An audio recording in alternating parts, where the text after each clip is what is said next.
Salut tout le monde, salam alaikum, bonsoir à vous, j'espère que vous allez bien. Chronique hebdomadaire avec Jacob Cohen, un petit raté avec le micro.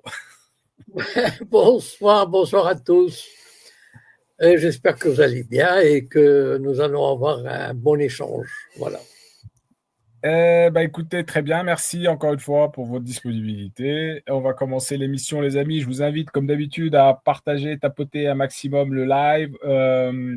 Je vous mettrai le lien pour pouvoir échanger avec nous. On va parler un petit peu de l'actualité. On va commencer l'émission, Monsieur Cohen, donc sur un article qui est paru cette semaine sur Le Monde, où Oui. il y a donc eu comment dirais-je, je ne sais pas s'il a été attaqué en justice, hein, l'ancien chef Non, de. non, non. Non, mais il a été attaqué quand même. Ah oui, bien sûr, bien sûr. Ah oui, oui, évidemment, évidemment. Très bien, je vous laisse développer un petit peu sur le sujet, et puis Est-ce éventuellement. est-ce que vous pouvez montrer l'article ou pas? Oui, Juste oui, bien montrer. sûr. Oui, oui, je vais vous le montrer. Voilà. Alors, il s'appelait comment déjà le Yair Yair Golan, je crois. Golan. Ouais.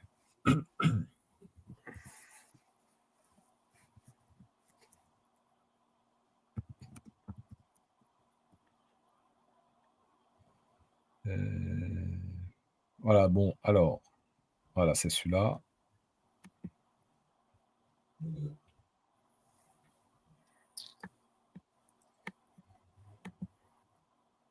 Hop, je vous partage ça.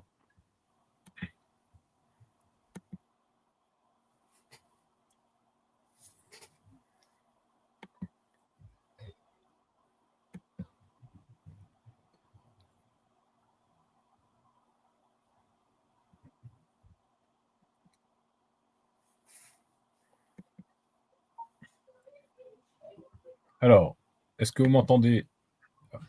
Voilà. Donc, le président du parti Les Démocrates, ancien chef d'état-major adjoint, a été accusé d'antisémitisme. Voilà. Bon, c'est bon, vous pouvez enfin, vous le gardez si vous voulez, je ne sais pas. Donc, en fait, je voulais vous raconter l'itinéraire de ce type qui est assez original. Parce que, en fait, ce Yair Golan était le numéro 2 de Tzal, donc le chef d'état-major adjoint. Et en principe, un numéro 2, il aurait dû devenir numéro 1, ce qui en Israël est un poste quasiment équivalent à celui de Premier ministre.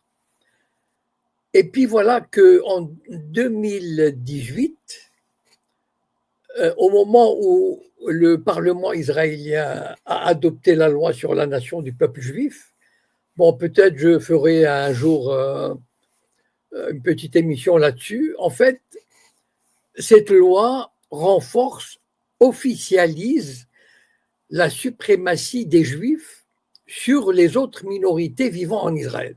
Voilà. Et donc, c'est pas un pays où les citoyens sont égaux. Il y a une discrimination légalisée par la loi, par cette loi. Je vais vous donner un exemple. Vous habitez une petite communauté, un village, une petite ville. Bon, évidemment, ça ne va pas s'appliquer à une grande ville, mais petite ville ou un village.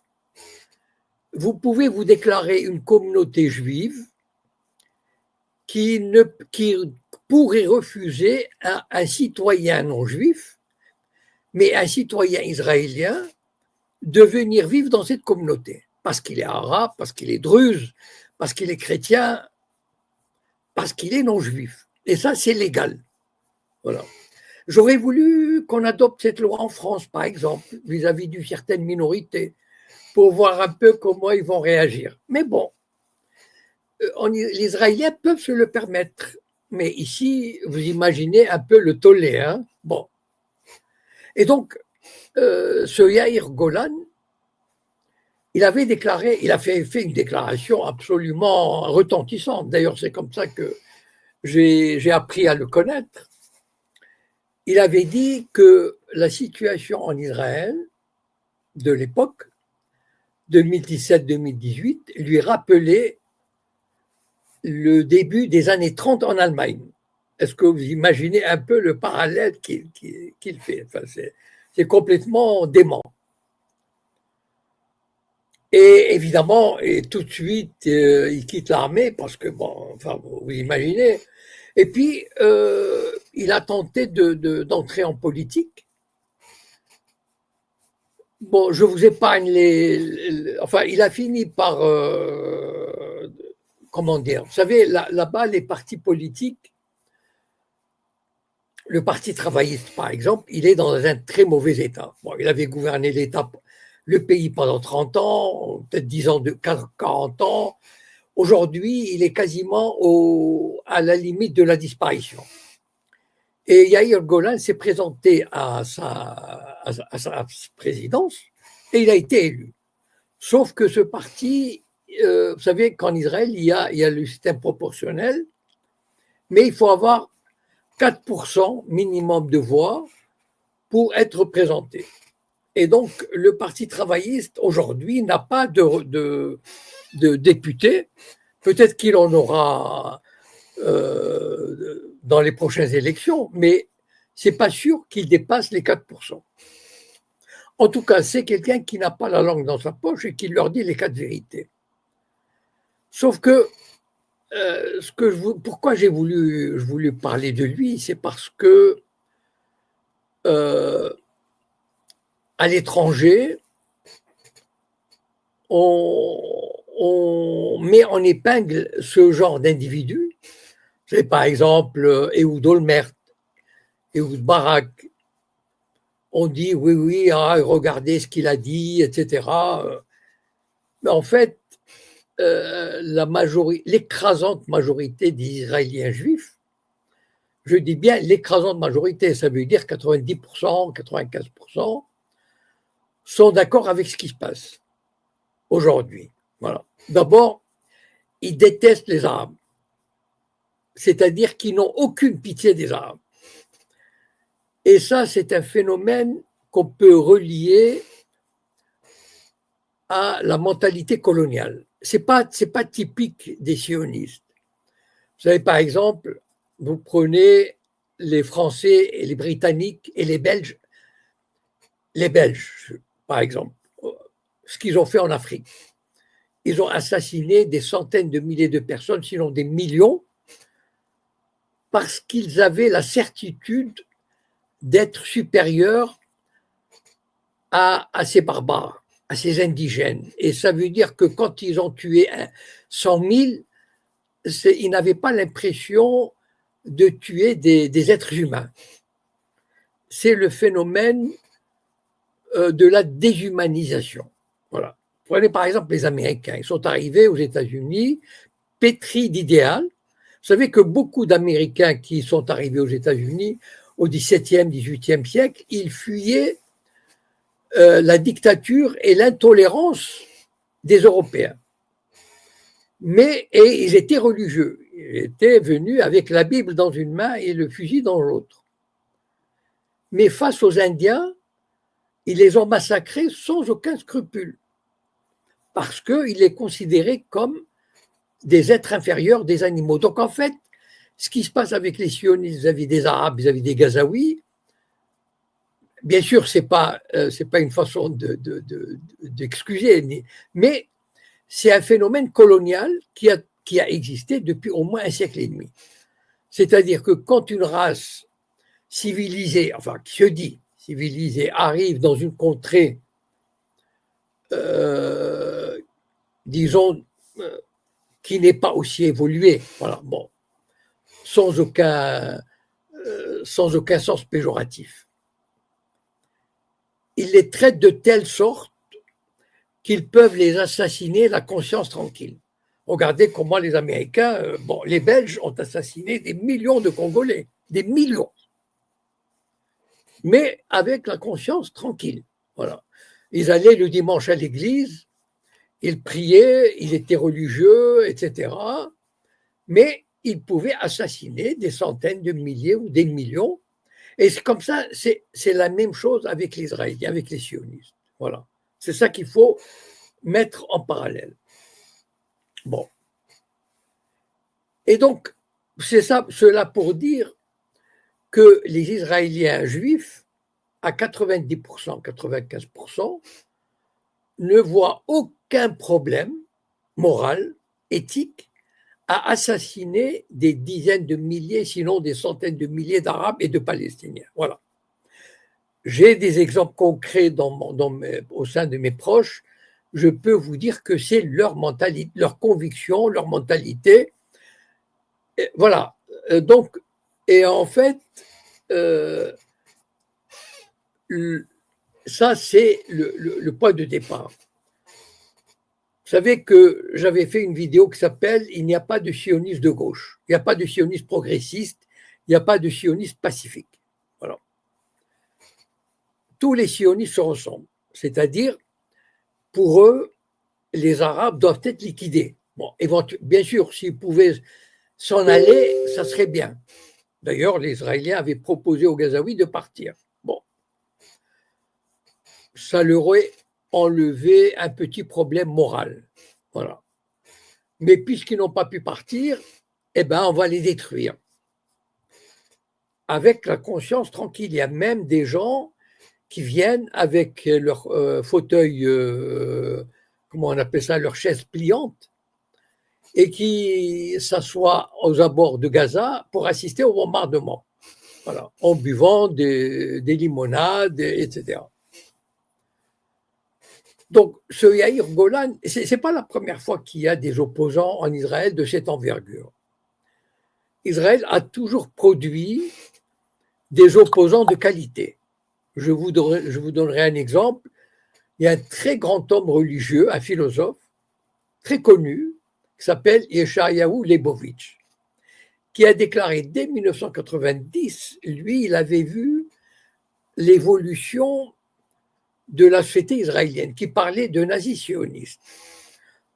En fait, le problème de cette société-là, c'est qu'au départ, les sionistes étaient des humanistes de gauche. Voilà. Évidemment, ça les gênait, la présence des Arabes les gênait aux entournures, mais ils ne pouvaient pas faire autrement, selon leur idée, que de les expulser. Voilà. Et d'en tuer quelques-uns. Bon. Mais enfin, ils n'ont pas fait vraiment de génocide en 1948. Enfin, ils ont fait un nettoyage ethnique. Voilà. Bon. Et c'est pas comme ce qu'ils font à Gaza aujourd'hui. Le problème des Israéliens, c'est que lorsqu'ils ont conquis la Cisjordanie et Gaza, ils ont laissé entrer dans leur ADN le virus de l'occupant, du colonialiste, qui, évidemment, dans les années 70-80, ne se manifestait pas encore, au point de vouloir faire des massacres de masse. Mais ce virus a pénétré l'ADN des sionistes de plus en plus dans de larges couches de la population. Et certains étaient conscients. Par exemple, je ne sais pas si vous pouvez retrouver un documentaire d'Arte des 6 anciens chefs du Mossad et du Shin Bet, ça veut dire les services de renseignement intérieur, expliquant pendant 1 heure que la colonisation, l'occupation allait transformer les Israéliens en peuple de criminels. Enfin, ils n'ont peut-être pas utilisé ces termes, mais c'était l'idée. C'est-à-dire que le fait d'être colonialiste, d'être occupant, va les rendre de plus en plus cruels, de plus en plus aptes à vouloir faire des actes criminels à grande échelle. Et évidemment, les Israéliens le gouvernement n'en a pas tenu compte. Donc, ce qui fait qu'aujourd'hui, la voix de Yair Golan est très, très isolée. C'est-à-dire qu'aujourd'hui, lui, qu'est-ce qu'il propose? Il propose juste la création d'un État palestinien. Mais, évidemment, avec des mots très forts, mais c'est quelque chose qui est insupportable pour les Israéliens. Et je vous dis, s'il y a des élections, il fera 4 à 5%. Ça veut dire qu'il n'est même pas sûr de dépasser le seuil des 4% pour entrer au Parlement. C'est dire, pourquoi je vous dis ça? C'est juste pour ne pas se faire d'illusions. C'est-à-dire que la société israélienne est quasiment à 90%, ou entre 90 et 95%, favorable à ce qui se passe. Donc, quand on vous dit qu'il y a des manifestants, c'est pas pour les Gazaouis, c'est pas pour les Palestiniens, c'est pas pour les droits de l'homme, c'est pas contre l'apartheid, etc. Non, c'est parce qu'ils sont pour la libération des otages, c'est parce qu'ils sont contre le gouvernement de Netanyahou, mais ils sont tous, enfin quasiment, d'accord pour éliminer physiquement, déraciner physiquement les Palestiniens. Voilà. Donc, il ne faut pas se faire d'illusions. La voie, bon, il y a le Golan évidemment comment dire, c'est une voie, mais qui prêche dans le désert. Voilà. Et c'est dire si la société israélienne, malheureusement, elle perd. C'est vrai qu'elle avait un côté, enfin bon, des années 60, 70, mais elle perd toute possibilité de compréhension, d'analyse, d'opposition et de résistance. C'est pour ça que j'ai tenu à commencer la vidéo de ce soir, avec le portrait de ce Yair Golan. Voilà, je vous remercie et s'il y a des questions. Très bien, merci M. Cohen. Alors, il faut savoir que ce Yair Golan, il a encore fait une déclaration aujourd'hui, là, suite à la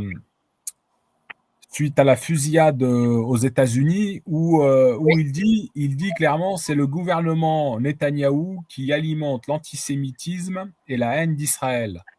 Et le résultat est un isolement politique sans précédent et un danger pour chaque juif dans chaque coin du monde. Vous pensez quoi de cette déclaration? Non, c'est une déclaration très réaliste. Et malheureusement, dans un pays hystériquement anti-arabe, anti-palestinien, hystériquement violent, hystériquement génocidaire, ce genre de déclaration, il n'a aucune chance d'être entendu en Israël. Voilà. Il sera peut-être entendu par 2 ou 3% des gens, mais enfin de ce que j'entends ici ou là, des informations que j'ai, il est très très isolé. Voilà. Malheureusement, ce sont des voix qui n'ont aucune chance de dépasser le seuil de l'entendement. Voilà. Donc c'est un pays qui ne veut plus entendre ce genre de propos. Voilà. Il veut la guerre, il veut la destruction et il veut l'annihilation, le nettoyage ethnique. Ils sont devenus d'une hystérie affolante. Voilà. Ouais, alors il y a encore une autre réaction qu'il y a eu aujourd'hui, et c'est celle du chef de l'OMS qui exhorte Israël à avoir pitié des Gazaouis. Écoutez, c'est pathétique. C'est-à-dire, c'est comme si on demandait à un assassin, s'il vous plaît, bon, vous avez tué 55 000, tuez un peu moins. Enfin, je veux dire, quand on a affaire à des génocidaires pareils, on n'utilise pas des termes aussi, Bah oui. Comment dire, des termes, enfin, ayez pitié, enfin, je veux dire, tuez moins, quoi, voilà, ou soyez moins, enfin, tuez moins d'enfants, enfin, c'est juste hallucinant les précautions oratoires qu'on prend avec ce régime génocidaire. Moi, c'est affolant. Ça veut dire que le patron de l'OMS a la trouille, voilà. Il sait que s'il dit quelque chose de travers, le lendemain, il perd son job. Voilà. Donc, il sait que. Alors il dit s'il vous plaît, soyez sympa, soyez moins violent, ayez pitié. Ah, je vais dire, quand même, comme aurait dit quelqu'un, quand on a un bilan pareil, il faut utiliser des termes beaucoup plus énergiques, beaucoup plus violents. Enfin, c'est la moindre des choses quand même. Exactement. Arrêtez vos assassinats, enfin, je veux dire, je sais pas moi. Stoppez le génocide. C'est du foutage de gueule. Bon, bref. Merci, M. Cohen. Alors, avant de donner la parole, j'ai 3 intervenants sur TikTok et sur Twitter. Alors, si tu veux prendre la parole, n'hésite pas à cliquer sur le petit bouton en bas et tu lèves la main, que je puisse savoir si tu veux prendre la parole. Et j'avais aussi des questions sur le chat que je poserai après. Alors, Satina, bonjour. Bonsoir à tous, bonsoir Monsieur Cohen, bonsoir à tous, j'espère que tout va bien. Ça va, alors on t'entend pas très bien, si tu peux peut-être ajuster ton micro. Oui. Est-ce que là ça va mieux? Vous entendez bien, M. Cohen? Un peu mieux, oui. M. Cohen? Vas-y. D'accord. Alors moi je voulais juste parler d'une petite réunion à Bruxelles, au Parlement de Bruxelles récemment, d'un certain Israël Katz, si je me souviens bien, le représentant israélien, portant pour titre le soutien des Européens à Israël, dans lequel ils ont parlé d'un projet, ou surtout M. Katz, ou M. Israël Katz, a parlé d'un projet d'une île artificielle au large de Gaza, d'un projet qui serait appelé Gaza 2035, signé en 2017. Donc, c'est un peu le plan. Une fois, je vous ai eu, M. Cohen, vous ne vous souvenez sûrement pas, mais je vous avais parlé du plan d'Alet, ou le plan depuis le début qui a été mis en action et que vous devez peut-être connaître à peu près, et qui n'a pas d'ailleurs bougé d'un poil, hein, parce qu'ils ont exactement fait ce qui était marqué sur le papier. Il y a même eu des diététiciens du Tsahal qui ont prévu le nombre de calories pour affamer tout doucement une certaine partie de la population. Tout a été calculé minutieusement. Tout ce qui a été fait, même les tonnes de bombardement qui est fait depuis le début, ça a été calculé. Les soutiens du monde entier, ça aussi, c'est pareil, ça a été signé, calculé, c'est gravé dans la pierre. Moi, depuis le début, M. Cohen, je parle d'humanitaire, d'humanité. Mais les gens sont trop occupés à se tourner vers des divisions, des religions, des politiques. J'ai une question bien précise. Comment ça se fait qu'Israël n'a pas, comment ça se fait qu'Israël, l'État en lui-même, n'a pas essayé de protéger au moins les Juifs israéliens dans le monde? Parce qu'il y a une diaspora qui est quand même grande. Ils les ont mis en porte-à-faux avec tout le monde. Porter le chapeau d'une atrocité telle. Et comment ça se fait qu'ils n'ont pas pris conscience? Sont-ils dans une espèce d'hystérie ou de travail mental? On ne les comprend pas. On ne comprend pas, nous, de l'extérieur. On ne comprend pas. Je peux répondre? Allez-y, M. Cohen, oui, allez-y. En fait, le sionisme, dès sa création, c'est-à-dire en 1894 à peu près, il comptait sur l'antisémitisme pour réaliser son rêve, pour réaliser son État. C'est-à-dire que l'antisémitisme était le carburant du sionisme. Ça, c'était dans leur. Et par exemple, après la création de l'État en 1948, les sionistes ont tout fait pour rendre. Vous savez qu'il y avait des communautés juives importantes dans tous les pays arabes. Au Maroc, il y avait 300 000 ou 350 000, en Algérie, en Tunisie, au Yémen, en Irak, etc., etc.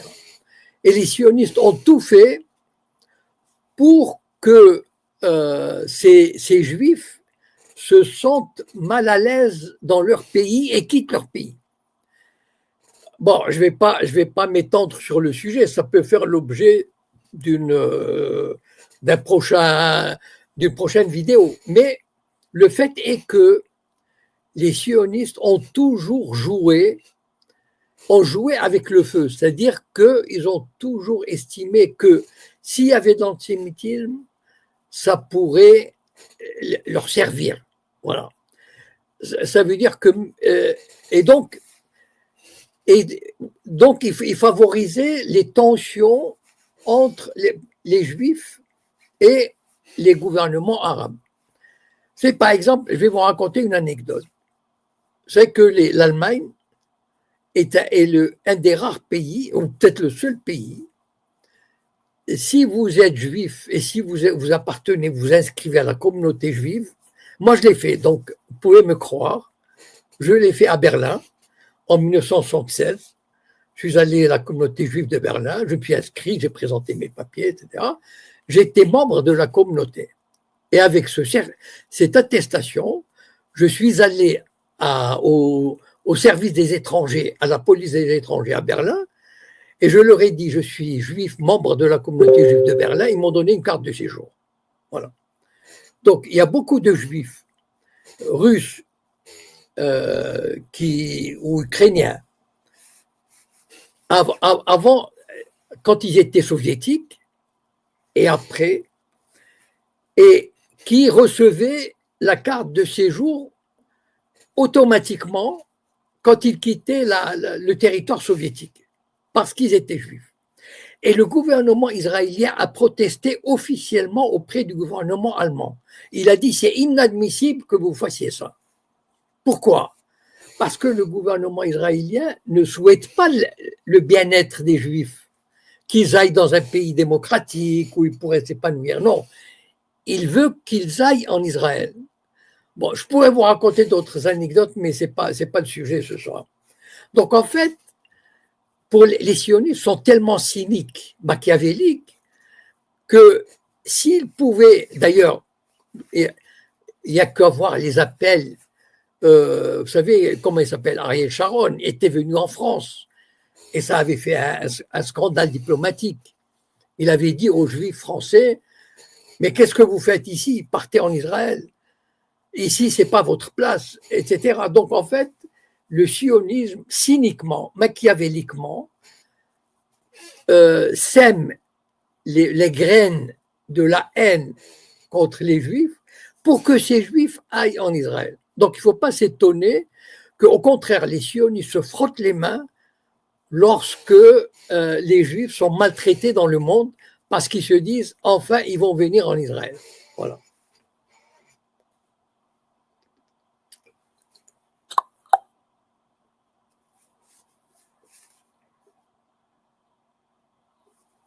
Vas-y.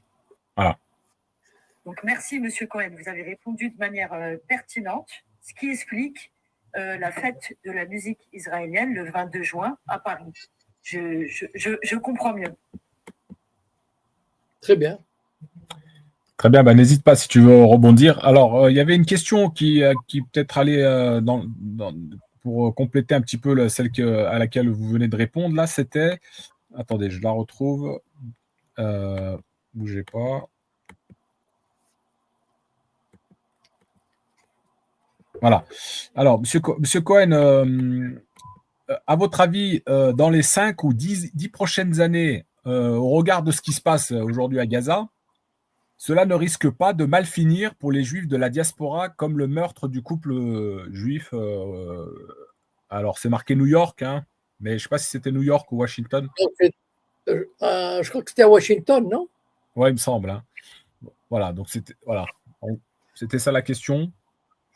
Bon, il y aura des... Enfin, à mon avis, il y aura quelques incidents comme ça, mais je ne crois pas que ça prendra des proportions énormes. Enfin, j'imagine pas des pogroms, des descentes sur les quartiers juifs ou sur... Voilà, donc en fait, bon, il peut y avoir comme ça des actions individuelles, mais je ne crois pas que ça atteindra des proportions. D'ailleurs, on peut même s'étonner qu'il n'y a eu que 2 morts depuis 1 an et demi, quoi. Voilà, alors que il y a des dizaines de milliers de Gazaouis qui meurent ou qui sont blessés, la famine, etc. Et il n'y a que 2. On peut presque, enfin, c'est presque miraculeux, quoi. Ouais, alors je pose la même question pour Yair Golan, justement. Il Oui. ne risque-t-il pas sa vie comme la plupart des opposants sionistes ? Non, je ne crois pas. Non, en général, l'assassinat n'est pas, à part Rabin, Yitzhak Rabin, mais moi je suis convaincu que c'est l'État profond sioniste qui l'a assassiné. D'ailleurs, je crois que je me suis expliqué une fois ici dans cette vidéo, j'ai expliqué pourquoi je croyais que c'était. Évidemment, je ne connais pas les raisons qui ont poussé l'État profond sioniste à le faire, mais tout indique, enfin en tout cas, il y a beaucoup d'éléments qui indiquent que l'État profond sioniste a facilité son élimination. Voilà. Mais à part ça, enfin, à ma connaissance, l'assassinat ne fait pas partie des mœurs politiques en Israël. Voilà. Donc, je ne crois pas que ce type-là risque sa peau, mais enfin, il peut être insulté, etc. Voilà, donc ça c'est sûr et certain, mais il peut même se présenter aux élections, il pourrait être élu. Il y a d'ailleurs un député communiste qui dit à peu près la même chose, j'ai oublié son nom malheureusement, un député juif communiste israélien, le nom m'échappe, qui dit à peu près la même chose. Et donc, non, enfin, je ne crois pas qu'il risque quoi que ce soit. Voilà. Très bien. Aldo, bonsoir. Monsieur Aldo Fred, ton micro. Oui, bonsoir, pardon, mon micro était désactivé. Bonsoir Altitude, bonsoir Monsieur Cohen. C'est toujours un plaisir de participer à votre live, bien qu'il soit un peu court.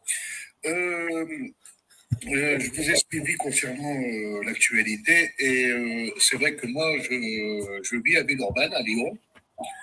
Je suis de confession musulmane, je suis algérien d'origine, de parents algériens. Je fréquente énormément la communauté juive. Pour certains, ils étaient avec moi à l'école. Comme profession, je suis plombier, donc je fréquente énormément, et particulièrement des juifs algériens qui sont nés en Algérie. Et vous savez qu'ils sont dans une détresse totale par rapport à ce qui se passe. Et pour la plupart, ils ont un stress permanent. Je le dis franchement, je le dis sincèrement, parce que c'est des gens que je connais depuis plus de 30 ans, pour certains. Pour d'autres, il y en a qui étaient avec moi à l'école, au collège. Alors, Aldo, s'il te plaît, parce que là, tu te répètes et tu pourrais poser ta question, aller dire droit au but avec Monsieur Cohen, puisqu'on a une émission qui est courte. Tu viens de le dire. Bien sûr. Non. Aller droit au but, c'est vrai que c'est la fin de l'État d'Israël, tout simplement. C'est la fin de l'État d'Israël. Là, avec tout ce qui s'est passé, avec ce génocide sanglant et à répétition, c'est la fin de l'État d'Israël. Moi, ce qui me fait mal, c'est que c'est la population juive qui va ramasser, tout simplement. Et j'espère que ça ne va pas se passer. Je vous parle de là-bas, pas en Europe, parce que quand même, nous sommes des gens conscients et on a un niveau de pensée. Mais ce Netanyahou, là, a signé la fin d'Israël. D'accord, on va poser la question à M. Cohen s'il a le même avis que vous. Voilà, merci. Merci. Est-ce que c'est la fin d'Israël, M. Cohen? Mais non, enfin, vous savez, Netanyahou n'est que l'expression,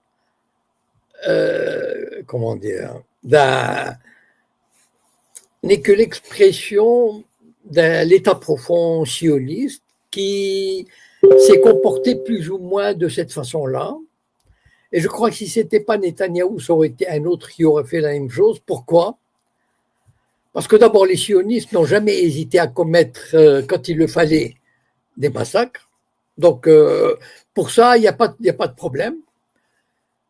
Je pense que l'État profond sioniste a décidé qu'en 2023, suite à la découverte des gisements de gaz, à l'implication de 3 grandes sociétés étrangères, il ne faut pas oublier une chose, que Israël, l'Égypte et l'autorité palestinienne se sont mis d'accord pour exploiter en commun les ressources de gaz. Donc, je crois qu'ils avaient intérêt à nettoyer la bande de Gaza pour éviter d'avoir des soucis, futurs. Donc, vous savez, bon, je crois que j'ai parlé déjà de Netanyahou et de la fin de l'État d'Israël. Donc, je ne vais pas reprendre ce thème. Je le reprendrai peut-être une autre fois, mais je n'y crois pas trop, voilà, parce que j'ai déjà expliqué ça, voilà.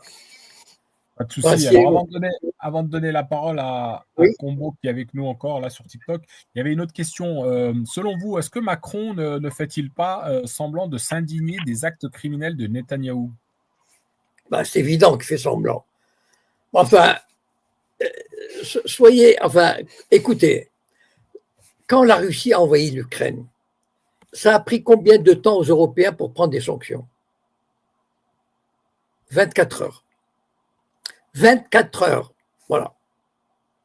Là, au bout de 20 mois, est-ce que vous imaginez 600 jours de bombardements, de tueries, de massacres, de destruction, les Européens disent oula, on va examiner l'accord de coopération économique entre l'UE et Israël. On va l'examiner. Bon, alors, vous savez, les Européens sont viscéralement, stratégiquement, idéologiquement liés à Israël. Liés à Israël, quoi qu'ils fassent. Et donc, il ne faut jamais les croire.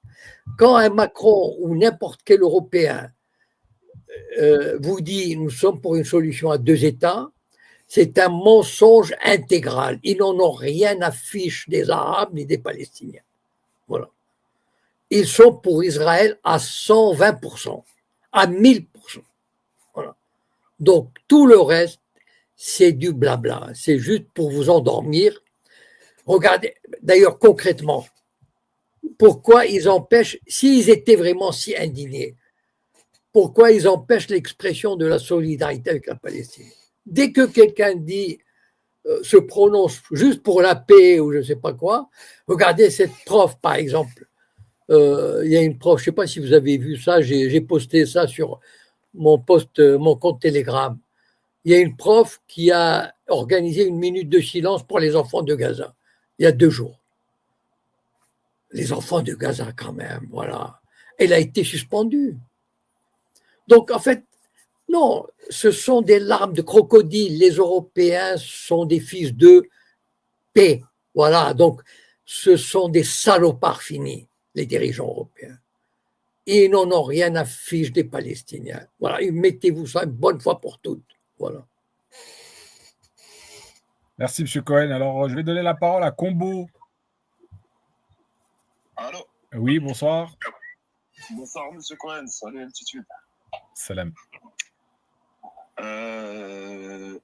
J'aurais une question pour M. Cohen au sujet de ce qui s'est passé là aux États-Unis.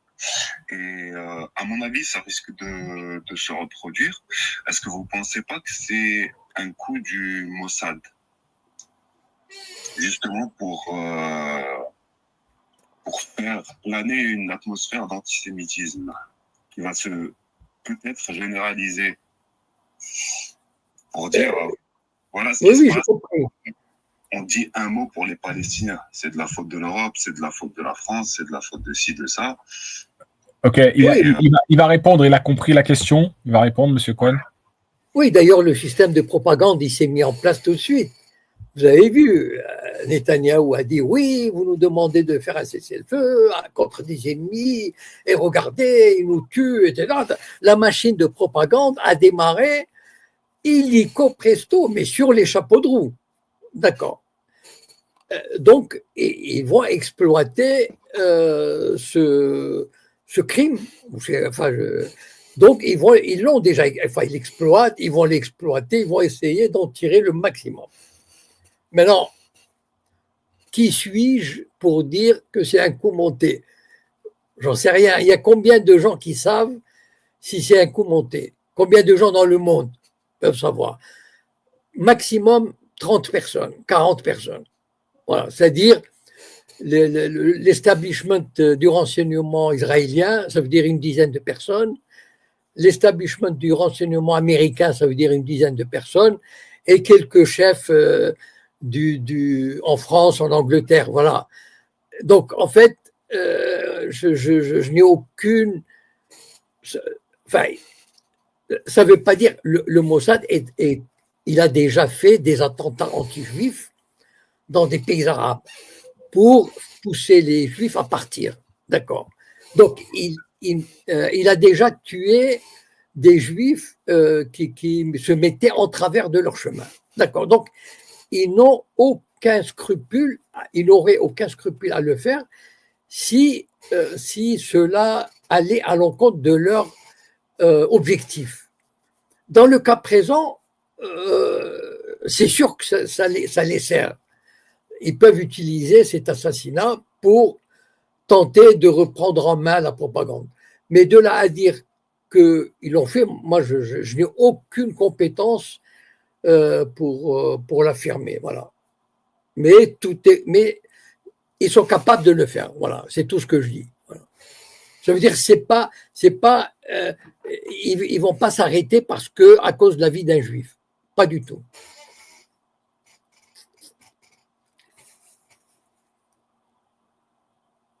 Rebondir, tu as quelque chose t'as une autre question peut-être?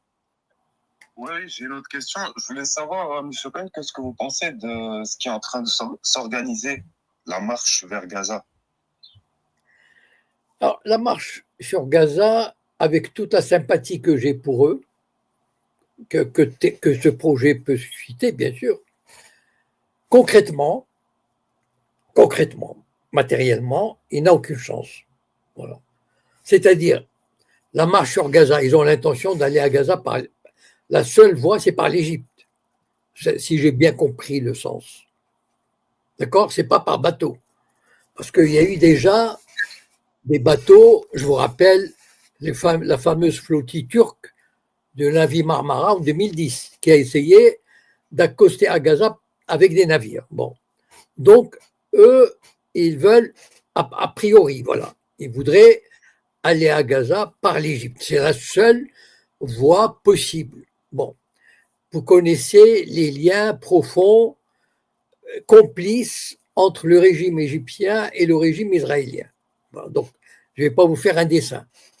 L'Égypte n'est même pas fichue d'envoyer un camion par sa frontière de crainte des représailles israéliennes. Voilà. Donc, ces gens qui vont arriver en Égypte, si on les laisse entrer en Égypte, c'est pas sûr. Si on les laisse s'approcher de la frontière de Gaza, ce qui n'est pas sûr, n'auront jamais l'autorisation de passer la frontière. Voilà. Donc, disons, comme événement qui peut être médiatique, pour soulever la sympathie, etc., je suis tout à fait preneur. Enfin, je trouve que c'est une bonne initiative de sensibiliser les gens. Voilà, très bien.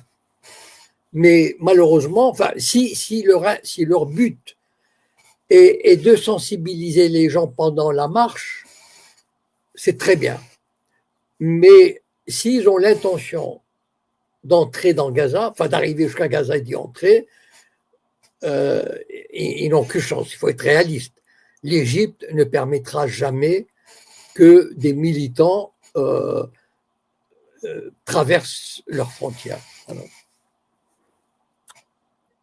Très bien, merci. Alors, ouais. Une petite seconde, je te donne la parole juste après. Monsieur Cohen, qu'est-ce que je voulais dire? Alors, juste pour préciser, bien sûr, que les bombardements continuent à Gaza. Aujourd'hui, 16 victimes encore, hein, d'après les informations qu'on a eues là. Et aussi, je voulais vous parler, Monsieur Cohen, on en avait parlé tout à l'heure en début d'émission, avant l'émission, c'était par rapport à Trump et la relation avec Netanyahou qui peut-être est en train de se détériorer ou pas. Qu'est-ce que vous en pensez? Non, Trump, quel que soit peut-être qu'il est mécontent, certainement mécontent du comportement de Netanyahou, que ça le gêne aux entournures, ça le gêne dans sa politique du Proche-Orient. Ça le gêne parce que les Israéliens s'opposent à tout accord avec l'Iran. Mais en même temps, il faut savoir une chose, Trump, il a d'abord, il a toujours montré une très grande sympathie pour le sionisme, pour les sionistes, pour les juifs religieux. Il est entouré de religieux, etc. Et il a un lobby au basque qui le surveille étroitement. Voilà. Ce matin, j'ai entendu dans une émission américaine, il y avait quelqu'un qui avait dit, enfin quelqu'un je crois qui appartient au cabinet de Trump, qui avait dit que quelque chose comme on peut chercher un accord avec l'Iran, quoi que pense Israël. Eh bien, le lobby s'est mis en mouvement et le gars n'a plus dit un mot. Voilà. C'est-à-dire, cette personne-là, je ne me souviens pas du nom, cette personne-là, et c'est une chaîne américaine, enfin, je veux dire, c'est très sérieux, d'accord? Donc, avec Mersheimer. Donc, c'est pas c'est des costauds. Et donc, ce membre du cabinet, il a fermé sa gueule. C'est-à-dire qu'il y a le lobby, s'il se met à vouloir déstabiliser Trump va avoir du mal à aller au bout de son mandat. Parce que le lobby sioniste, il tient l'Amérique à la gorge, voilà, pour ne pas dire autre chose. Et donc, quoi qu'il fasse, Trump, il peut pas. Bien sûr, il ne fera pas la guerre contre l'Iran pour les beaux yeux d'Israël, s'il n'a pas envie. Voilà. Mais il ne peut pas non plus abandonner Israël ou bien je ne vois pas ce qu'il peut faire. Arrêter de donner des armes à Israël ou bien l'aide financière. Vous savez que les États-Unis versent à peu près 4 à 5 milliards de dollars par an, juste comme aide, comme ça, sans compter les suppléments. Moi, je ne suis pas d'accord avec certaines analyses aujourd'hui qui fleurissent. Bon, elles ont leur logique, mais fondamentalement, la société américaine, enfin l'establishment américain, politique, médiatique, financier, etc., il est intimement lié à Israël. Regardez par exemple, ne serait-ce que les évangélistes, le mouvement évangéliste qui est pro-israélien. Mais regardez ce qui se passe dans les universités américaines. Aujourd'hui, l'Amérique, elle viole l'Amérique officielle, n'applique pas l'article 1 ou 2 de la Constitution américaine, je ne me souviens plus, sur la liberté d'expression, qui est fondamentale, qui est la base de la vie politique américaine. Vous savez qu'en Amérique, on ne peut pas vous accuser d'être négationniste ou d'entretenir un discours de haine, etc. Vous pouvez dire ce que vous voulez. C'est le principe même de ce pays, la liberté d'expression. Et bien, quand ça arrive à Israël, il n'y a plus de liberté d'expression. Même dans les universités, les grandes universités ont obéi et ont poursuivi les étudiants pro-palestiniens, etc., etc. Harvard, la grande université, a résisté. Aujourd'hui, Trump, j'ai posté ça sur mon Telegram, Trump a décidé d'interdire, de rendre illégale la résidence des étudiants étrangers à Harvard, 6700. Donc, il y a un bras de fer entre Harvard et Trump. C'est dire à quel point Trump, il ne fait pas il ne fait pas de gaieté de cœur. Je suis sûr que ça l'emmerde de faire ça. Mais il sait que le lobby est là, il peut l'avaler, il peut lui rendre la vie difficile. Donc, il essaie, sans compter que Trump, idéologiquement parlant, il est très proche d'Israël quand même. Enfin, je veux dire, personne ne l'a obligé à déménager l'ambassade d'Israël de Tel Aviv à Jérusalem. ni de reconnaître l'occupation, la conquête du Golan quand même. Vous savez que dans le Golan, au Syrien occupé, aujourd'hui, il y a une localité qui s'appelle Trump, en l'honneur en 2018, parce qu'en 2018, il avait reconnu le Golan israélien. Donc, c'est pas non plus quelqu'un qui est anti-israélien, loin de là. Donc, il est très lié à Israël. Évidemment, il aurait voulu avoir un peu plus de marge de manœuvre par rapport à Israël, mais à mon avis, on ne lui laissera pas trop de marge de manœuvre. Voilà. Très bien, merci. Alors, bonjour, non, pardon, Haute de Source, dites-nous. Oui, bonjour. On vous écoute. Alors, je voulais tout simplement dire, on a pris conscience que M. Netanyahou, donc, avec les États-Unis, a pris une certaine indépendance. Et qu'effectivement, sur les décisions qu'il prend par rapport à la Palestine ces derniers mois, ces derniers temps, ça a énervé un petit peu les Américains qui se sont sentis un petit peu mis de côté, malgré que effectivement les Américains, dans un soutien le plus profond avec Israël depuis longtemps, sont toujours d'actualité avec eux dans le soutien. Et moi, ce qui m'inquiète, Monsieur Cohen, et c'est pour ça que je souhaiterais que vous m'éclaircissiez, c'est en fait la position aujourd'hui de Monsieur Netanyahou et cet objectif Machiavel pour aller jusqu'au bout, pour écarter les Palestiniens de leur territoire et de les envahir, enfin de les pousser vers l'Égypte, donc pour qu'ils aillent en fait vers l'Égypte. L'Égypte a-t-elle réellement, déjà ma première question, c'est est-ce que c'est vrai que l'Égypte a une capacité que de 1 million et quelques d'accueil palestinien? Est-ce que cette information est vraie? Après, je poserai une autre question, mais est-ce que déjà l'Égypte est positionnée pour accueillir 1 million et quelques de Palestiniens et pas plus? Alors, l'Égypte a refusé depuis le 8 octobre d'accueillir les Gazaouis. Voilà. Parce que pour des raisons, malgré les pressions américano-israéliennes, d'ouvrir des frontières et d'accueillir les Gazaouis. Sinon, il y a longtemps que des centaines de milliers de Gazaouis auraient été poussés vers l'Égypte. Le régime égyptien, il a refusé parce que peut-être il a eu peur d'avoir 1 ou 2 millions de Gazaouis qui risquaient de semer des troubles, d'être à l'origine de troubles. Il a eu peur de l'opinion publique égyptienne ou arabe, parce que quand même ça aurait été la trahison de trop. Donc l'Égypte, en fait, l'Égypte n'est plus considérée comme un possible refuge des Gazaouis.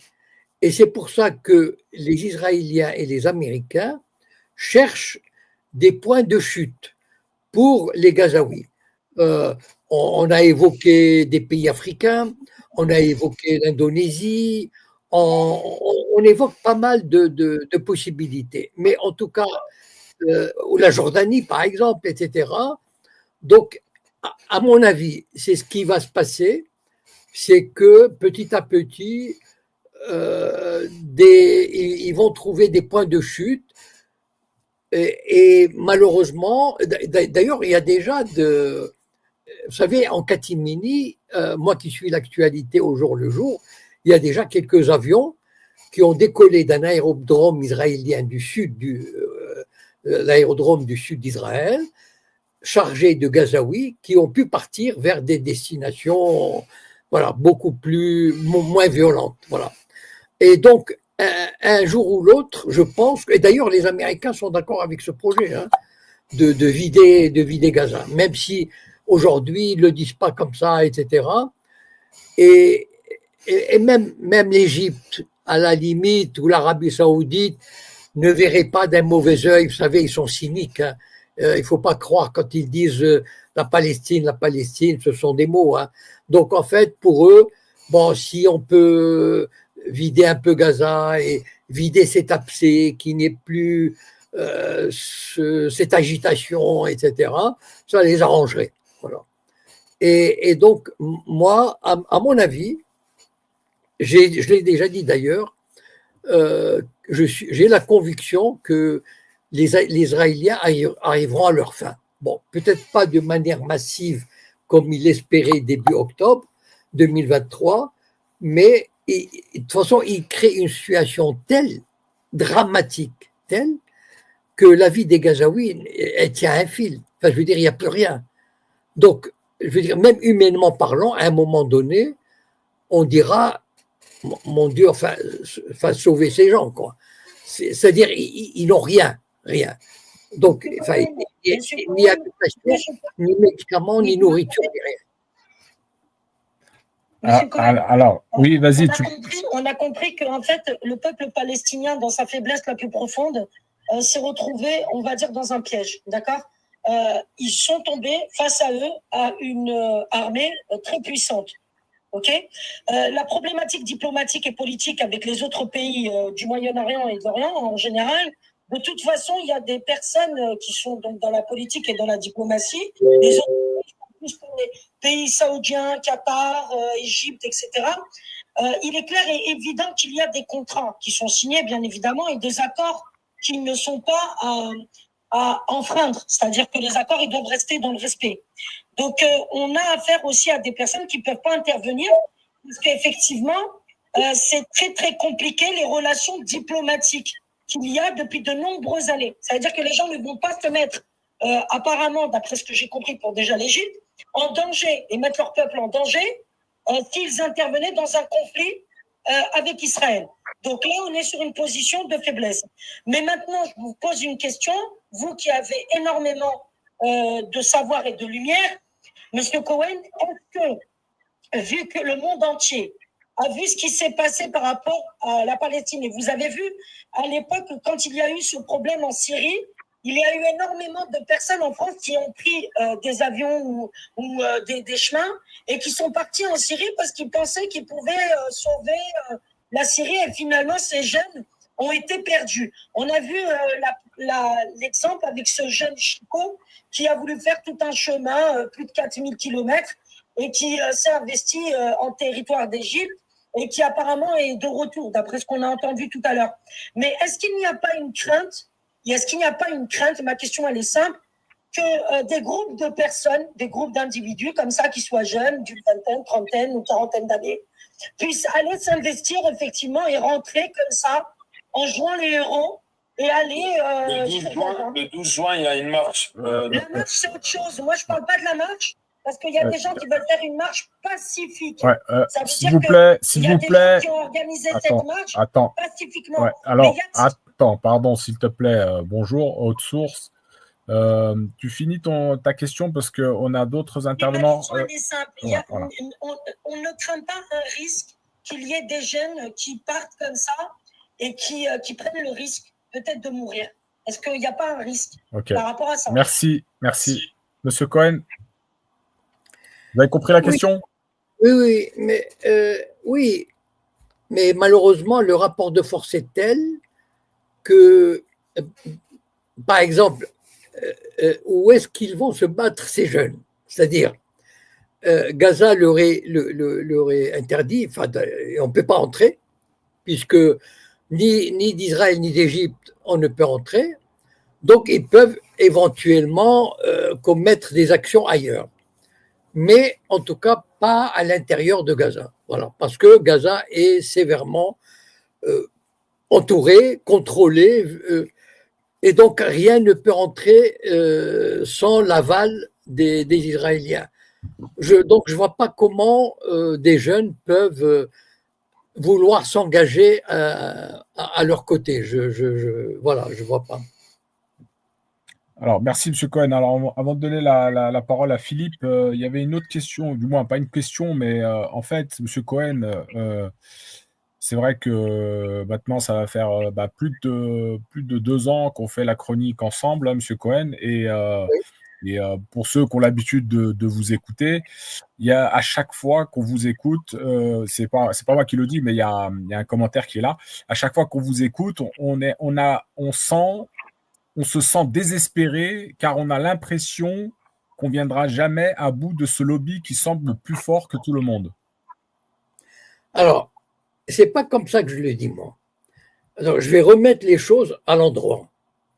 Moi, je dis une chose, on a affaire à un ennemi redoutable, puissant, organisé, mais en face, on est désorganisé, on est velléitaire, on est désuni, on a plein de défauts. Voilà. Et donc, le désespoir vient, moi, ce qui me désespère, c'est pas qu'on puisse pas combattre, c'est qu'on ne sait pas combattre. Voilà. Je pense que je l'ai déjà dit, je ne vais pas revenir, s'il vous plaît, mais j'ai déjà exprimé certaines façons de le faire. Et malheureusement, d'abord, il y a une partie du monde arabe qui n'a pas envie de s'impliquer, ou qui s'implique uniquement par des mots, des paroles, voilà, et qui n'oserait pas se lancer dans des actions concrètes, pas nécessairement militaires, hein. Je ne parle pas du tout du militaire, mais des actions, par exemple, moi j'avais émis, j'ai suggéré que le monde arabe crée un fonds pour le cinéma, l'audiovisuel, et fasse appel à des metteurs en scène. On a de très bons metteurs en scène, marocains, algériens, tunisiens, etc., et fasse chaque année entre 5 et 10 œuvres audiovisuelles, enfin, visuelles, voilà, des films, des documentaires, etc. Je l'ai dit il y a 10 ans. Bon, pourquoi ça ne se fait pas? Donc en fait, le désespoir vient de quoi? C'est que malheureusement, le front arabe n'est pas uni, n'est pas cohérent, n'est pas persévérant, n'est pas courageux, n'a pas l'initiative, ne prend pas d'initiative, etc. Le drame, à mon avis, il vient de là. Parce que si on avait eu un front arabe capable, voilà, c'est-à-dire, vous savez, moi, combien de fois j'ai dit étudier le sionisme. Voilà, j'aurais voulu que dans les universités arabes, on étudie le sionisme. C'est-à-dire vraiment la langue, les mœurs, la symbolique, etc., pour pouvoir le combattre, pour pouvoir l'analyser et le combattre efficacement. Donc, il faut apprendre à le combattre. Donc, en fait, malheureusement, le camp arabe reste dans une rhétorique émotionnelle, verbale, etc. Et face à l'organisation redoutable du lobby judéo-sioniste, eh ben, on voit le résultat. Voilà. Donc, le désespoir, il ne vient pas parce que, si le désespoir vient du fait, à mon avis, que malheureusement, le camp arabe n'arrive pas encore à se mobiliser efficacement, de façon unie, rationnellement, etc., etc. Voilà. Très bien, merci M. Cohen pour votre réponse. Philippe, bonsoir. Oui, bonsoir, Monsieur Cohen. Bonsoir. J'avais une question. Je ne sais pas si vous êtes au courant de la marche pacifiste. Oui, oui. Organisée par un médecin qui vit en Suisse. Ils vont partir de Genève pour arriver au Caire et faire. Je crois ils vont. Oui, c'est ça. Le 12 juin. Et donc c'est une marque. Ils appellent. C'est une marque internationale. Donc il y aura des Espagnols, des Portugais, des Belges. Et je ne sais pas qu'est-ce que vous en pensez, vous? Est-ce que vous êtes au courant Alors, de ça? malheureusement, Philippe, je t'arrête tout de suite, mais il a répondu juste il y a 10 minutes à cette question. Si tu as peut-être une autre question concernant le sujet ou concernant l'actualité. Non, mais j'avais juste cette question et je ne sais pas si vous êtes au courant ou pas. Voilà. Alors, on est effectivement au courant, on en a parlé, donc tu pourras voir éventuellement la réponse de M. Cohen sur la chaîne YouTube Altitude. Okay. Merci à toi. Monsieur Cohen, il y avait une question concernant la brigade israélienne Golani, qui est impliquée dans les crimes à Gaza, oui. Et qui a participé, qui a participé à l'African Lion. Oui, oui, ben oui. Il faut bien qu'il se détende un peu. Et Agadir, détendre, c'est le mot que vous dites. Non, mais on peut rigoler un peu, non? Non, mais j'ai bien compris, mais voilà, vous employez ce terme-là. Donc, ils vont se détendre au Maroc. Okay. Non, mais on peut ironiser. Voilà. Donc, quand même. Voilà, on peut ironiser. Vous savez, ils ont la vie dure, hein, les Golani, les malheureux. Ils sont stressés. Et le Maroc est connu pour son sens de l'hospitalité, son accueil, etc. Et donc, ils sont allés là-bas pour des exercices. Je crois que on m'a posé la question récemment, je ne sais plus qui, et j'ai dit de toutes les façons, le problème, c'est que le Maroc, il n'a plus rien à refuser à Israël. Voilà, en fait, c'est ça le drame. C'est-à-dire, le régime marocain, je préfère dire le régime marocain plutôt que le Maroc, le régime marocain s'est soumis au sionisme de manière totale. Voilà. C'est-à-dire que même si les Israéliens leur demandent de faire du striptease, je sais pas, ils le feraient. C'est-à-dire, en fait, malheureusement, le régime marocain s'est prostitué au sionisme. Et donc, Israël peut leur demander ce qu'il veut, il l'obtiendra. Voilà. C'est ça le drame. Voilà. Il n'y a pas eu une normalisation, par exemple, je ne sais pas, l'Égypte a normalisé avec Israël, mais c'est une paix froide. Voilà. C'est-à-dire, bon, voilà, on a un ambassadeur, mais c'est vraiment le strict minimum. Avec la Jordanie, c'est pareil, etc. Voilà. Mais avec le Maroc, c'est vraiment le Maroc veut en faire une espèce de lune de miel judéo-israélo-marocaine qui dépasserait toutes les bornes. Voilà. Donc, moi, ça ne m'étonne pas. Voilà. Malheureusement, mais c'est comme ça. Voilà. D'accord. Alors, vu qu'on a fait une petite transition, mais sans voilà, j'avais une question concernant malheureusement cette normalisation et tout ce qui va derrière. Est-ce que vous pensez peut-être qu'un jour, alors je ne veux pas dire qu'il y aura une révolution, mais que le peuple marocain qui est en majorité contre la normalisation et qui est qui soutient vraiment la cause palestinienne, si on voit encore des actions comme celle-ci, hein, le fait que la brigade Golani vienne faire des exercices sur le territoire marocain, ou peut-être à l'avenir d'autres choses qui fait que il y a un lien qui est en train de se tisser entre le régime marocain et l'entité sioniste. Est-ce qu'on peut demain espérer peut-être une révolution au Maroc, se soulever contre ce régime ou pas?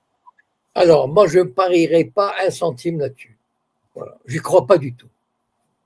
Et je crois que je me suis expliqué, l'establishment marocain, il est à 100% derrière le roi. Quand je dis establishment, c'est-à-dire les forces économiques, militaires, du renseignement, administratif, etc. Le système, vous savez, l'obéissance au roi au Maroc, c'est quelque chose de fondamental. Voilà, c'est-à-dire, c'est inscrit dans la Constitution, et donc, même tous les partis politiques, etc. Donc, c'est et puis, il y a une autre caractéristique du peuple marocain, peut-être, enfin, c'est qu'il est, comment dire, il est fataliste. C'est-à-dire, comme en général les sociétés arabes, c'est-à-dire, bon, il y a le poids de l'État, la vie difficile, il y a des problèmes avec la justice, la santé, l'éducation, etc. Et les gens, les citoyens lambda, ils ont d'autres chats à fouetter que de vouloir renverser un régime ou de manifester. Voilà. Et donc, bien sûr, il y a des manifestations, mais ces manifestations, bien qu'elles aient l'air importantes, mais si vous ramenez ça à la population marocaine, c'est pas grand-chose, d'accord? C'est-à-dire, c'est un pays de 30 millions d'habitants, enfin, je ne sais pas, 35 millions, bon, il y a quelques dizaines de milliers qui manifestent, mettons 100 000, 200 000, voilà. Donc, c'est pas non plus, voilà, c'est pas un mouvement de masse, et on connaît, vous savez, il y a eu des révolutions au Maroc, il y a eu des soulèvements populaires. Je ne parle pas des coups d'État. Moi, j'ai vécu 2 mouvements, j'étais là-bas. Donc, quand j'étais étudiant en 1965 et quand j'enseignais à la fac en 1981 ou 84. Je m'excuse si je confonds parce qu'il s'est passé quelque chose en 81 et 84. Je n'arrive pas à me souvenir du soulèvement populaire si c'était en 81 ou 84. Bon, en tout cas, je les ai vécus. Et je vous assure que la répression qui a eu lieu, elle fait passer le goût de se révolter pendant des décennies. Voilà. Vous savez, en 65, on tirait sur la foule des hélicoptères avec les mitraillettes. Donc, vous savez, ce régime-là, il rigole pas. Voilà. Donc, c'est pas évident. Donc, en fait, les gens ont appris à se taire, à courber les chines et à se dire, bon, voilà, et c'est ça aussi, c'est un élément de l'esprit oriental, de l'esprit maghrébin, etc., de se dire, bon, voilà, d'être fataliste, et de dire, bon, voilà, c'est comme ça, on va essayer de s'en sortir grâce, enfin, voilà. Donc, franchement, je ne crois pas que, bon, d'abord, il n'y aura jamais un coup d'État militaire, ni du renseignement, etc. Et une révolution populaire, je n'y crois pas du tout, surtout après, enfin, on a su comment sont terminés les autres soulèvements populaires, et franchement, les gens ont d'autres chats fouettés que ça. Voilà. Ok, c'était en 1981, Monsieur Cohen. Hein. 81, voilà, d'accord. Alors, ok, alors on arrive bientôt au terme de l'émission. On va essayer de faire vite pour les dernières questions, Monsieur Cohen. Oui. Alors, Iron, salam alaikum. Bonsoir, salam alaikum, attitude, merci de me donner la parole. Bonsoir, Monsieur Cohen. Bonsoir. Question très rapide, parce que je vous entendais, je vous ai pris en cours de chemin là. Et est-ce que vous pensez quand même si je sais que vous n'êtes pas devin, qu'il est possible que Gaza soit reconstruite et que les Palestiniens restent là-bas? Et concernant la reconnaissance d'un État palestinien, est-ce que vous pensez que c'est en bonne voie par rapport aux annonces de Macron ou d'autres? Merci. Je crois que tout à l'heure, j'ai répondu en ce qui concerne Macron et les annonces de Macron. Macron, enfin, je veux dire, enfin, comment, franchement, quand on a un peu de culture politique, comment on peut croire un type comme Macron? Voilà. Donc, j'arrête là parce que sinon, je risque de dire des choses qui pourraient me valoir une invitation devant la justice ou quelque chose comme ça. Donc, comment on peut croire un type comme Macron? Voilà, déjà. Bon. Alors, la reconstruction du Gaza, j'y crois pas du tout. Pour la simple et bonne raison, c'est que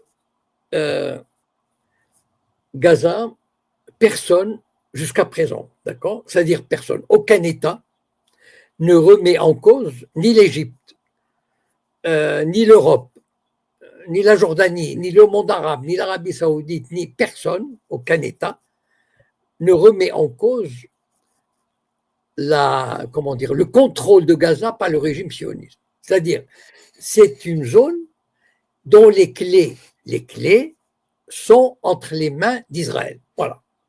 C'est-à-dire que si on veut reconstruire, pour faire entrer 1 litre de lait à Gaza, je répète, pour faire entrer 1 litre de lait à Gaza, il faut l'autorisation d'Israël. Voilà.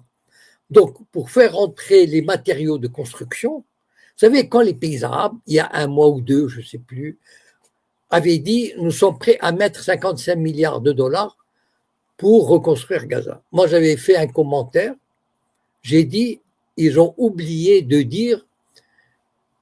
demander l'autorisation du patron sioniste pour faire entrer le matériau de construction. Voilà. Parce qu'en fait, il suffit pas de dire j'ai 55 milliards pour reconstruire Gaza.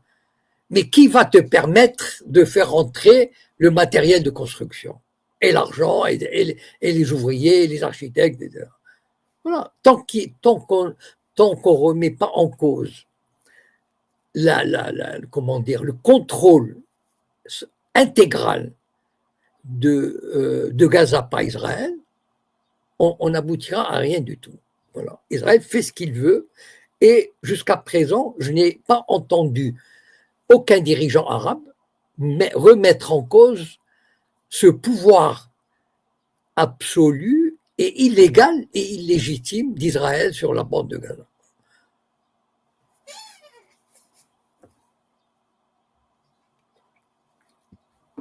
Alimen, Alimen, je crois, c'est ça le pseudo.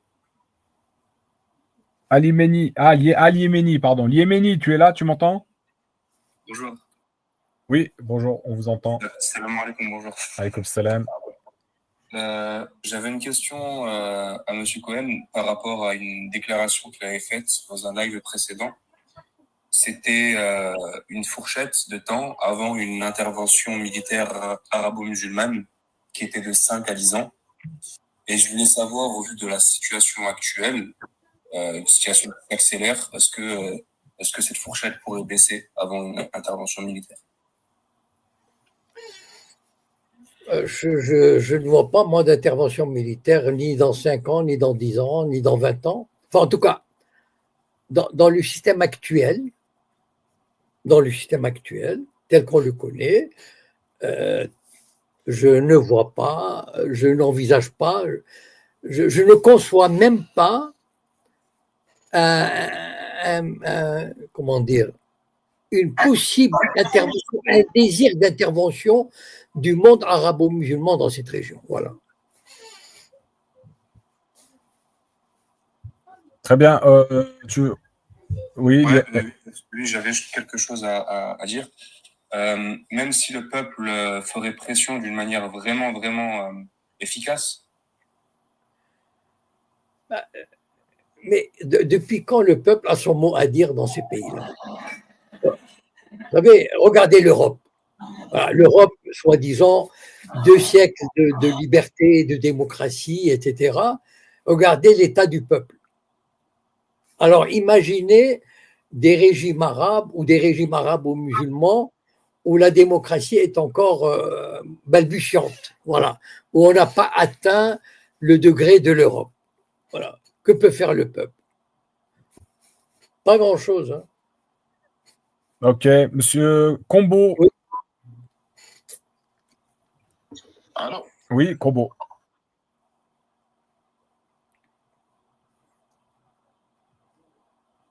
Monsieur Cohen, Oui. est-ce que la résistance palestinienne, bon, je ne peux pas citer le nom, est, comme beaucoup le disent, une création d'Israël ou un allié d'Israël? Bon, moi, personnellement, mon avis personnel, c'est que je ne pense pas que la résistance palestinienne est une création israélienne. Je ne pense pas. Sinon, elle ne serait pas catégorisée comme terroriste par les pays qui soutiennent l'entité sioniste. Voilà. Après, votre avis, je ne sais pas. J'aimerais connaître votre avis. Je n'ai pas bien compris, je suis désolé. Alors, concernant la résistance palestinienne, oui. Est-ce que vous pensez que c'est un allié, du moins c'est un allié, c'est une création d'Israël? Bon, on en avait déjà parlé dans des lives précédents, Non, mais la résistance palestinienne dans les années 60 et 70, c'était une vraie résistance. Elle était, enfin, c'est une résistance armée, politique, etc. Une vraie, enfin, qui faisait des actions, mais cette résistance-là, malheureusement, à partir des années 80, elle a commencé à décliner, pour toutes sortes de raisons d'ailleurs. Enfin, je veux dire, vous savez, les pays arabes, la Jordanie, elle en a tué des résistants palestiniens. Septembre noir. Bon. Et donc, cette résistance, petit à petit, a été décimée, elle a été dispersée, etc. Et une partie de cette résistance, dont Yasser Arafat, a accepté de collaborer avec Israël. Et pour moi, c'était à peu près le signal de la fin de la résistance palestinienne. Bon, il restait le Hamas, mais vous voyez enfin, je veux dire, le rapport de force et où ça a mené, voilà. Justement, c'est du Hamas que je parle. Parce que beaucoup disent que c'est une création d'Israël, justement. Moi, je pense que c'est une manœuvre, ça, pour justement ne plus soutenir cette résistance-là et la diaboliser.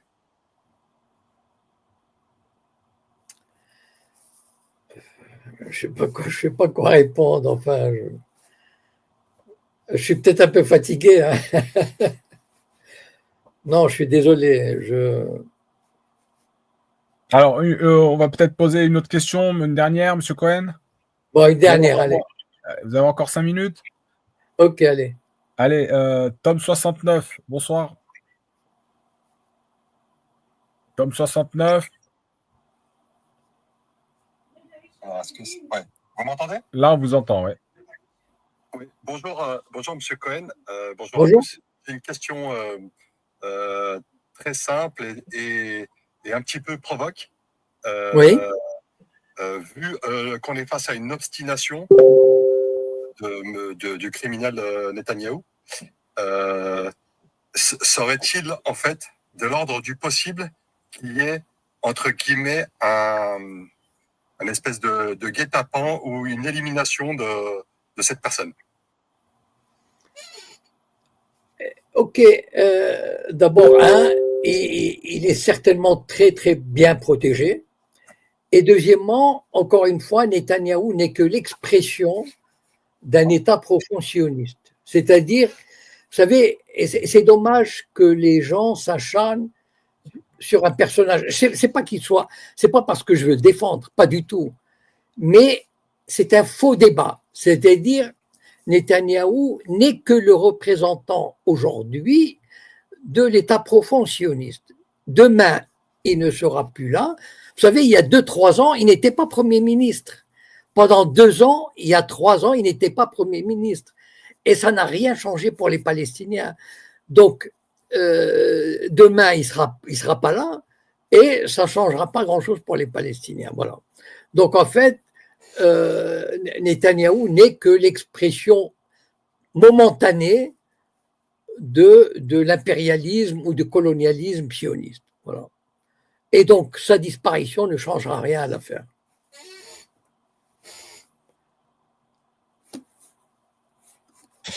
La petite dernière question, ça va? Bon, ouais. Allez, parce que voilà, c'est le dernier intervenant. Allez. Bon, allez. Alors. Bonjour. Bonjour, tu nous entends? Oui, très bien. Voilà, Bonjour donc à tous, on est en fin d'émission. Si tu peux être concis, merci de poser ta question. Oui, j'ai beaucoup de questions autour de moi concernant l'état actuel qui est par rapport à la Palestine. Il y a beaucoup de gens qui me disent, c'est ce que j'essaie de comprendre. C'est pour ça que je me permets de vous poser la question, M. Cohen, parce que vous m'avez l'air quelqu'un d'assez intelligent, je sais où vous en êtes. On me demande souvent pourquoi aujourd'hui Israël attaque la Palestine. On me dit que oui, il y a le H, patati, patata, mais pourquoi en ce moment ils sont en train de vider les terres et les maisons de Cisjordanie? Ben parce qu'ils estiment le moment favorable. Voilà, il y a eu le choc du 7 octobre, très bien exploité d'ailleurs par la propagande, hein, et qui se disent le moment est favorable pour nettoyer en partie, hein, parce que bon, en partie la Cisjordanie, et donc c'est ce qu'ils font. Et d'ailleurs, c'est dans leur plan, hein, enfin, je veux dire, leur plan global.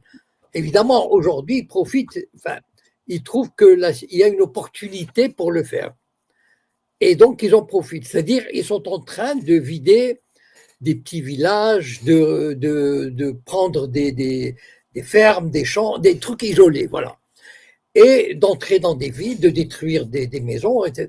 Donc, en fait, ça fait partie de leur plan et ils se disent, le moment est opportun pour eux de le faire. Mais ça a toujours été dans leur plan de nettoyer la Palestine des éléments arabes ou non juifs. Voilà. Voilà, bah on est arrivé à la fin. Merci, M. Cohen, encore une fois. Très bien, bah merci beaucoup pour votre écoute. Et puis à la semaine prochaine. Voilà, bon week-end à vous. Au revoir. Merci également, au revoir. Voilà les amis, pour celles et ceux qui sont arrivés en cours de live, n'hésitez pas à vous abonner à la chaîne Altitude sur YouTube. C'est le même logo, la même écriture et vous avez possibilité de revoir l'émission en rediff et de la partager par la même occasion. On se donne rendez-vous comme d'habitude vendredi prochain, même heure. Salam alaikum.